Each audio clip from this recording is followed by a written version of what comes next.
2009 में मैंने अपनी एक खुद की वेबसाइट लॉन्च करी थी, क्योंकि मेरा जो सपना था वो एक एमएनसी में काम करने का था। मैं वो अपना सपना पूरा नहीं कर पाया, लेकिन मेरे इस प्लेटफॉर्म की मदद से कम लाखों लोगों ने एमएनसी की जॉब क्रैक करके उसमें उनको जॉब मिली है। लेकिन 2015 में मुझे रियलाइज़ हुआ कि यार इसको as a full time as a startup launch करना चाहिए, और 2015 में मैंने अपने स्टार्टअप की जर्नी स्टार्ट करी।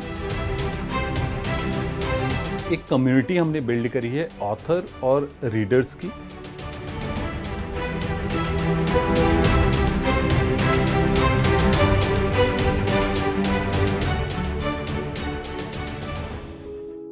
हाय, मेरा नाम नवीन जोशी है और मैं ऑल ऑथर का फाउंडर हूँ। हमने ये कंपनी की शुरुआत 2017 में अपने को फाउंडर मधुकर जोशी के साथ करी थी।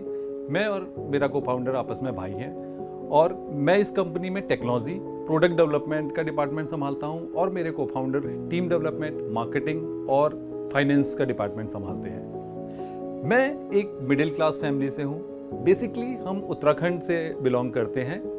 एक छोटा सा शहर है उत्तराखंड में, अल्मोड़ा, हम वहाँ से बिलोंग करते हैं। ऐसा कोई भी बिजनेस बैकग्राउंड नहीं था। तो अब अगर मैं अपने आप को बोलूँ तो मैं फर्स्ट जनरेशन का एंटरप्रेन्योर हूँ, जिससे पहली पीढ़ी ने आज तक कभी बिजनेस भी नहीं किया था, और फर्स्ट जनरेशन इंजीनियर्स भी बोल सकते हो, क्योंकि इससे पहली पीढ़ी में कोई इंजीनियर भी नहीं था। तो बहुत अच्छी बात है कि हमारी फैमिली ने इतना सपोर्ट किया, और उस सपोर्ट का हमने अच्छे से यूटिलाइजेशन करके एक अच्छी कंपनी बिल्ड करी है।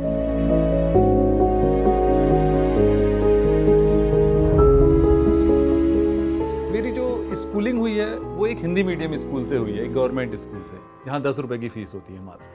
तो अपनी स्कूलिंग के बाद मैंने इंजीनियरिंग का एग्ज़ाम क्लियर किया, और मैंने अपना BTech Dehradun Institute of Technology से 2005 में कंप्लीट किया।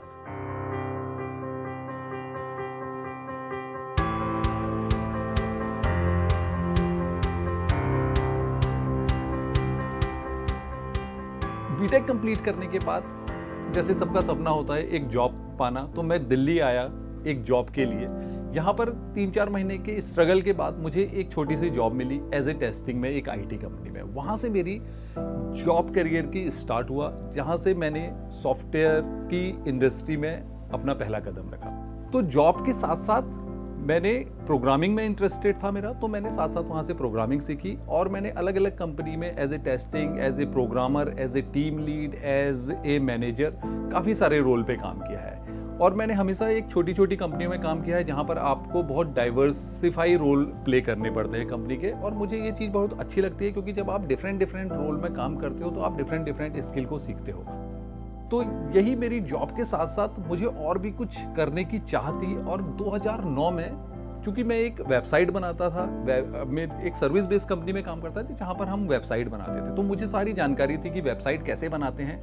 और 2009 में मैंने अपनी एक खुद की वेबसाइट लॉन्च करी थी, जिसका नाम था m4match.com। वो वेबसाइट जो स्टूडेंट होते हैं, जो जॉब सीकर्स होते हैं, उनको पहली जॉब को क्रैक करने में एग्जाम में मदद करती थी। क्योंकि मेरा जो सपना था वो एक एमएनसी में काम करने का था, लेकिन मैं वो अपना सपना पूरा नहीं कर पाया।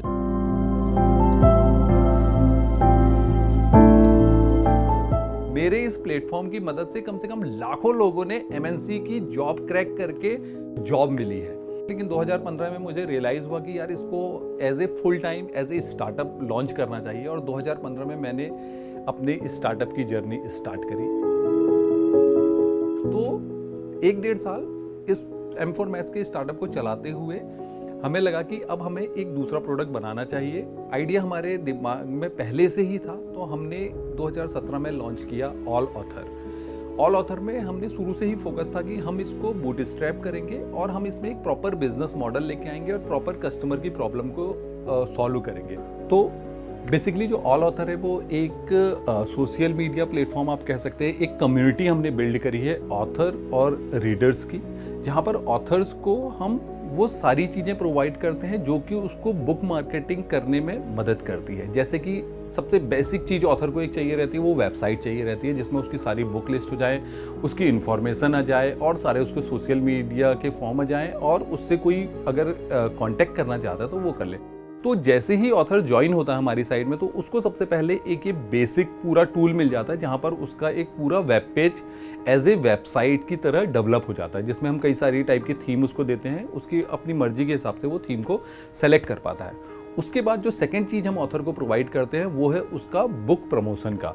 तो हम जो एक छोटी सी एक फ़ीस पे $34 या $24 एक 6 मंथ के बेसिस पे हम उसकी बुक को फीचर्ड करते हैं अपनी साइट में, और वहाँ से हम उसकी बुक को प्रमोट करते हैं। हम उसकी बुक को प्रमोट करते हैं अलग अलग सोशल मीडिया चैनल पे, जैसे आप ट्विटर हो गया, जैसे इंस्टाग्राम हो गया, और इन सभी जगह पे हम उसकी बुक को प्रमोट करते हैं और 6 महीने के लिए उसकी बुक को हम फीचर करते हैं। साथ साथ हमने इस जो प्रोडक्ट हमने बनाया उसमें हमने 2 तरीके के बिजनेस मॉडल रखे हैं। उसको हमने फ्रीमियम बिजनेस मॉडल दिया, उसमें जो ऑथर है वो फ्री भी ज्वाइन कर सकता है और एक प्रो मेंबरशिप भी ले सकता है। अगर प्रो मेंबरशिप वो लेता है तो उसको कुछ ज़्यादा बेनिफिट मिलते हैं, जैसे कि अगर आप फ्री मेंबर हो तो आप कुछ लिमिटेड नंबर ऑफ बुक आप अपनी हमारी वेबसाइट में ऐड कर सकते हो, लेकिन आप अगर प्रो मेंबर हो तो आप अनलिमिटेड बुक जितनी भी आपकी बुक है वो सारी आप ऐड कर सकते हो।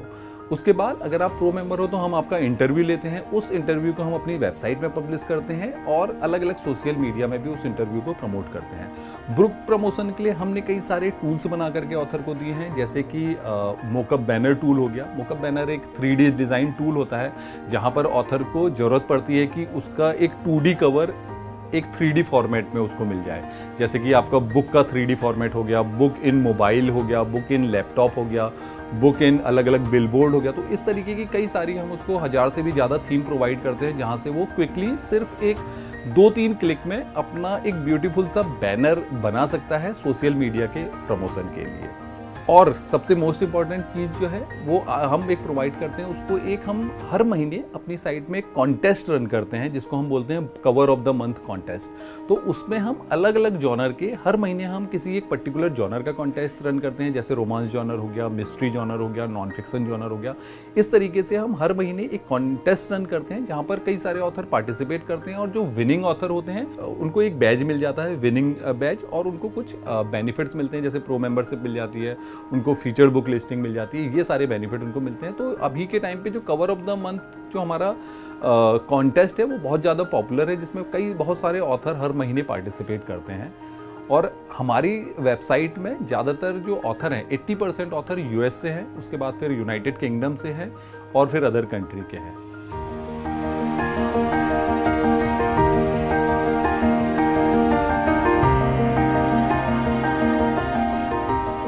सोशल मीडिया प्रमोशन में सबसे जो डिफ़िकल्ट चैलेंज होता है वो एक प्रकार से मार्केटिंग होता है। तो जब हमने क्लोजली एक ऑथर की मार्केट को अंडरस्टैंड किया तो हमें रियलाइज़ हुआ कि यार जो ऑथर की जो बुक है ना उसकी जो सेलिंग प्राइस है बहुत कम है। जैसे $2 की, $1 की बुक्स जो आपको मिल जाती है ई बुक, वो मार्केट में अवेलेबल है अमेज़ॉन में।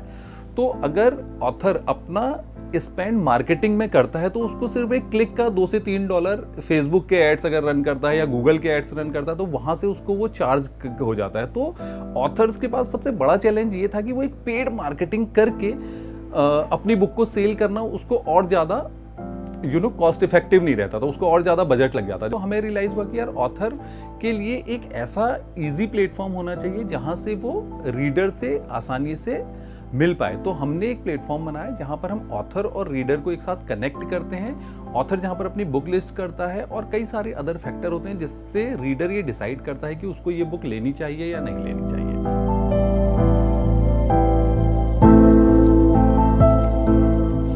तो बेसिकली ऑल ऑथर की जो स्टार्टिंग थी वो हमारी 3 से 4 लोगों के साथ हमने स्टार्ट किया था, और मुझे बहुत खुशी होती है इस बात की कि भाई जो हमारे कोर एम्प्लॉय थे शुरू में, जो हमने ये प्रोजेक्ट बनाया था, वो जो शुरू के एम्प्लॉय जो जुड़े थे वो आज तक हमारे साथ जुड़े हैं। मतलब पिछले 6-7 साल से हम स्टार्टअप कर रहे हैं और जितने भी सारे बंदे हैं वो अभी तक छोड़ के नहीं गए। जबकि ऐसे ऐसे कई सारे ऐसे मोमेंट आए थे कि हमारा एक बार डाउन फेज भी चला, अप फेज भी चला, लेकिन हमको गॉड गिफ्टेड नहीं बोल सकता हूँ। तो इतना अच्छा सपोर्ट हमें मिला, हमें इतनी अच्छी टीम भी मिली कि जो हमारे साथ एक साथ जुड़ा है वो अभी तक जुड़ा है। तो ऐसे हम पूरा फैमिली की तरह ही काम करते हैं पूरा। कभी किसी को कोई प्रॉब्लम होती है तो ऐसा कुछ नहीं है कि, और हमने काफ़ी लीनियर रूल्स भी बना रखे कंपनी में। ऐसा कुछ स्ट्रिक्ट नहीं है कि टाइमिंग में आपको इसी टाइम पे आना है, इसी टाइम पे जाना है। तो काफ़ी अच्छा मुझे ये लगता है कि जो शुरू से अपनी टीम है वो आज तक जुड़ी है। तो मैं कहीं भी, जैसे कभी ऑफिस नहीं भी आना तो मुझे पूरा, मैं जिनके ऊपर ट्रस्ट कर सकता हूँ, मेरे पास ऐसे बंदे हैं टीम में। मेरा कंट्रीब्यूशन नेशन बिल्डिंग के लिए तो यही है, मैं चाहता हूँ कि मैं और ज़्यादा रोज़गार देश में बनाऊँ, मैं और ज़्यादा इस प्रोजेक्ट को ग्रो करूं ताकि और ज़्यादा लोगों के लिए मैं रोज़गार भी ला सकूं। इसलिए मैं थोड़ा सा एआई के बहुत ज़्यादा सपोर्ट में नहीं रहता हूं। मैं कोई चीज़ जो चीज़ एआई से हो सकती है लेकिन वो ह्यूमन डिपेंडेंट रहती है तो वो ज़्यादा अच्छा है, क्योंकि आप किसी के लिए एक रोज़गार भी ला सकते हैं। दूसरा जो टाइम टू टाइम जो जैसे कॉलेजेस में इनविटेशन आते हैं तो वहाँ जा कर के बच्चों के बीच बैठ करके उनकी कोर प्रॉब्लम समझना और इनको इंस्पायर करना कि कैसे आप स्टार्टअप कर सकते हैं और उनकी हेल्प करना, तो अभी तो करंट टाइम पे मैं ये कर सकता हूँ। तो अगर मैं रिवेन्यू की बात करूँ तो जो स्टार्टिंग का जो ईयर था उसमें हमने कुछ लाखों में ही रिवेन्यू किया था, 20-1 लाख रुपए का रिवेन्यू किया था। आज की डेट में अगर मैं रिवेन्यू देखूँ तो ऑलमोस्ट कंपनी का 2 करोड़ का रिवेन्यू है, जिसमें हमारा मार्केटिंग की कॉस्ट कम है, तो इसलिए ज़्यादातर इसमें 40% का प्रॉफिट मार्जिन मान सकते हैं। सो करेंटली हमारी वेबसाइट में 25,000 जो ऑथर हैं वो लिस्टेड है। अगर मार्केट कैप्चर की भी बात करें तो आप टॉप 10 वेबसाइट अगर आप देखें कि ऑथर्स के लिए, उसमें हमारी वेबसाइट टॉप 10 के अंडर आती है। और वैल्यूएशन में चूँकि अभी तक हमने इस कंपनी के लिए कोई राउंड रेज नहीं किया है, कोई फंडिंग रेज नहीं किया, शुरू से ही हमने इस पूरे कंपनी को बूटस्ट्रैप किया है। जो रेवेन्यू हम इससे करते हैं वही उस पर हम स्पेंड करते हैं, तो वैल्यूएशन में एग्जैक्टली आपको नहीं पता पाऊंगा। आप रेवेन्यू के हिसाब से उसका मल्टीपल कर सकते हैं जो भी मार्केट का ट्रेंड चल रहा है। तो अगर मैं 5 टाइम में मल्टीपल करूँ तो 10 करोड़ का वैल्यूएशन में मान सकता हूँ कंपनी का।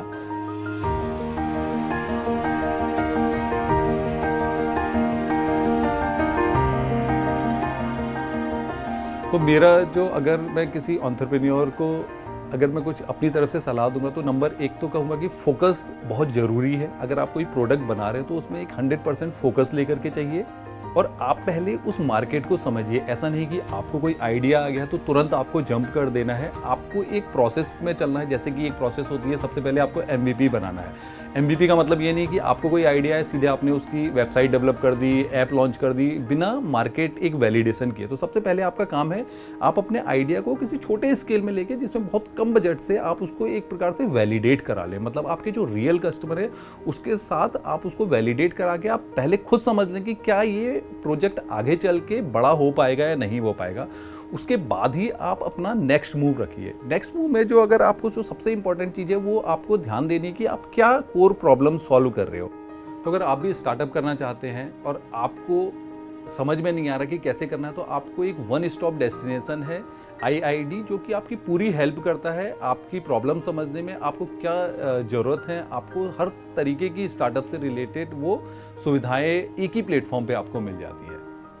देखिए, IID का जो मिशन है वो है एक स्टार्टअप को उसको हर तरीके का सॉल्यूशन प्रोवाइड करना।